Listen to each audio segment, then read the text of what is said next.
When favor came knocking at his door, listen to his response.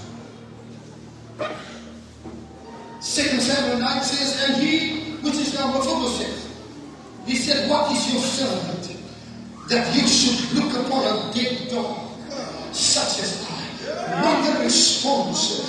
When God blesses you, you think you still the same. My God, he could not handle what God was about to do.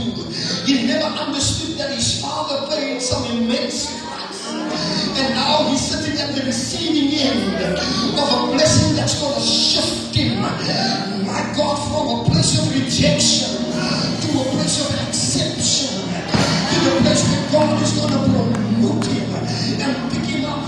But the first words that came out of his mouth were, how is it that you could think about the dead dog such as I came to address some dead dogs in the assembly today.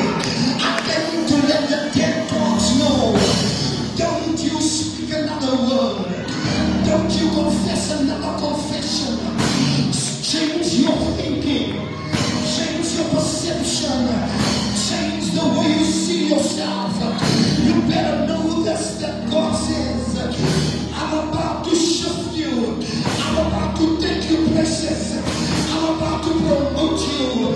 Don't you stop my promotion. Don't stop and be a hindrance.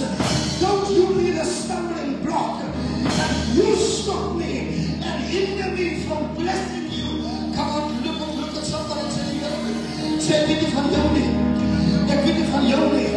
I'm making up my mind today. Not another day. Not another hour.